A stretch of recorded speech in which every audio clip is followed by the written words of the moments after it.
Aprobado na ang nasa higit 6 trillion pesos na national budget para sa 2025 ng Bicameral Conference Committee. Dito, pinagtugma ng Kamara at Senado ang magkaibang bersyon nila ng pondo. Pinanatili naman ng panukalang pondo ng Office of the Vice President na tinapyas ng mahigit 1 bilyong piso. Para sa iba pang detalye, makakausap natin sa linya ng telepono si Mean Los Baños. Mean, ano-ano ba yung mga controversial na provisions o yung budget na napanatili dyan sa pinasa? Ngayon, magandang hapon, tama tayo na prubahan at inadopt na ng Senado at Kamara ang bicameral report para sa 2025 national budget. Sinundan yan ang pagpirma ng mga miyembro ng BICAM ng kopya ng BICAM report. Pinangunahan ni Senate Finance Committee Chair Grace Poe ang Senate contingent habang si House Appropriations Committee Chair Zal Dico naman ang sa Kamara. Dumalo rin sina Senate President Jesus Codero at House Speaker Martin Romualdez. Ayon kay Senator Poe, sa isinapinal na 2025 budget, dinagdagan ng pondo para sa sektor ng kalusugan, edukasyon at disaster response. Para daw yan sa pagbibigay ng tulong sa mas mga nangangailangan sektor ng ating bayan. Dinagdagan din ng pondo para sa defense, justice at transportation. Samantala, Ruth, pinanatili naman ng BICAM Committee ang Office of the Vice President budget na nasa 733 million pesos. Manatandaang mula sa 2 billion pesos, tinapyasan ng Kamara ang panukalang pondo ng OVP ng higit 1 billion pesos, bagay na nanatili rin sa bersyon ng Senado. Ruth? Mean, isa pang controversial dyan, itong yung pondo para sa AKAP.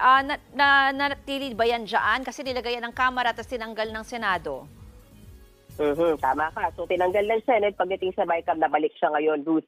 From 39 billion pesos, buwaba lang siya to 26 billion pesos. Ang sinasabi ang paliwanag ni Senator Grace Poe na chairman ng Finance Committee, napaliwanag naman daw ng maayos kasi ng Kamara kung bakit kailangan ng AKAP funds para daw yan doon sa mga minimum wage earners na matinding naapektuhan ng mga krisis at inflation. Kasama na rin dyan, Ruth, meron ding 5 billion. Sa loob ng 26 na yan, may 5 billion pesos na nakalaan sa Senado. Meaning, Ruth, may pagkakataon din yung mga senador na mamahagi at tumulong sa pamamagitan ng AKAP fund. Ruth? Maraming salamat, Mean Los Baños. Samantala sa report ng Commission on Audit, lumalabas na all-time high raw ang paggasta ng mga ahensya ng gobyerno ng confidential at intelligence funds noong 2023. Sa datos ng COA, ang Office of the President ang may pinakamalaking nagastos, aabot sa 4.56 billion pesos sa confidential at intelligence funds. Bahagyang mas mataas yan sa ginasta ng OP noong 2022. Ginagamit ang confidential funds sa surveillance at iba pang aktibidad ng civilian government agencies. Ang intelligence funds naman ay may kinalaman sa pagkalap ng impormasyon ng militar at iba pang uniform personnel tungkol sa seguridad ng bansa. Pangalawa naman sa may pinakamalaking nagastos ang Department of Justice at Philippine Drug Enforcement Agency o PDEA at pumatlo sa gastos para sa confidential and intelligence funds ang Office of the Vice President. Hindi ulit nagpakita si Vice President Sara Duterte sa National Bureau of Investigation ngayong araw pero mariing tinanggi ng kanyang kampo ang pagbabanta, terorismo o anumang krimen. Para sa ibang detalye, nasa frontline ng balitang yan si Elaine Fulgencio. Elaine, anong update dyan? Sa ikalawang pagkakataon, hindi pa rin sumipot si Vice President Sara Duterte sa panibagong sampina ng National Bureau of Investigation. Kaugnay nga ito ng umano'y mga pagbabanta ni VP Sara sa first couple at ilang mga kaalyado nila kamakailan. Tanging ang abogado lang ng BC ang dumating sa NBI ngayong araw at matipid ang kanyang naging sagot sa media. Ayon sa NBI, nagbigay lang ng sulat ang kampo ng BC. Dito, mariin niyang itinanggi ang mga alegasyon ng grave threat at umano'y paglabag sa Anti-Terrorism Act. Kasunod nito, muling iginiit ng NBI na magiging patas ang kanilang gagawing investigasyon. Kasama na rin dito ang umano'y mga pagbabantang natatanggap daw ni VP Sara. Narito ang pahayag ni NBI Director Jaime Santiago.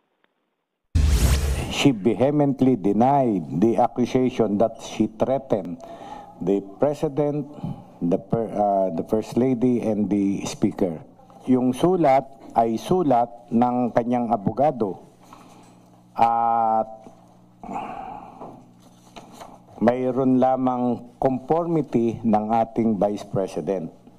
Okay, so there is no, for us, there is no sworn statement, there is no counter affidavit. Ang sinasabi niya na ang NBI ay under administrative control ng DOJ, na ang secretary ay si Secretary Remulla, that ES ay si Executive Secretary Bersamin, under niya kami, sila, ES and SOJ ay alter ego ng President, so pwede daw, yun ang paniniwala niyan, she deem it prudent not to appear na lang before us. Ruth, kahit hindi sumipot ang bise, pag-aaralan na raw ng NBI ang mga hawak nilang ebidensya, maging ang mga testimonya ng mga nauna na ang ipinasampina. Bahala na rin daw si VP Sara kung haharap siya sa NBI bago matapos ang pag-usisa sa susunod na buwan. Ruth? Elaine, may binanggit ba na timeline itong NBI kung kailan nila planong tapusin yung kanilang investigasyon kay VP Sara? Yes, Ruth, target ng ahensang maisumite ang kanilang rekomendasyon sa Department of Justice sa Enero ng susunod na taon. Ruth? Maraming salamat, Elaine Fulgencio. Sa ibang Negros Island, kung saan 2 beses nagbuga ng abo ang Bulkang Kanlaon sa nakalipas na magdamag. Ayon sa PHIVOLCS, mahigit 4,000 tonelada ng asupre ang ibinuga nito kahapon. Nakapagtala rin ng 31 volcanic earthquake sa bulkan. Nakataas sa Alert Level 3 ang Bulkang Kanlaon matapos itong pumutok noong Lunes. Ibig sabihin, kinakailangang ilikas ang mga residente sa loob ng 6 na kilometro sa paligid ng bulkan. Kaya patuloy pa rin ang paglilikas sa mga apektadong residente. Pinag-iingat din ang mga residente sa Ash Fall. Kaugnay niyan, pinagbabawal din muna sa Canlaon City, Negros Oriental ang pagsasagawa ng party o anumang uri ng pagtitipon sa loob ng 6-kilometer danger zone.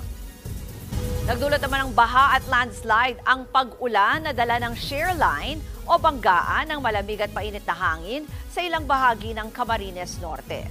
Nakunan sa video ang unti-unting pagguho ng lupang kinatatayuan ng bahay na yan sa bayan ng Labo.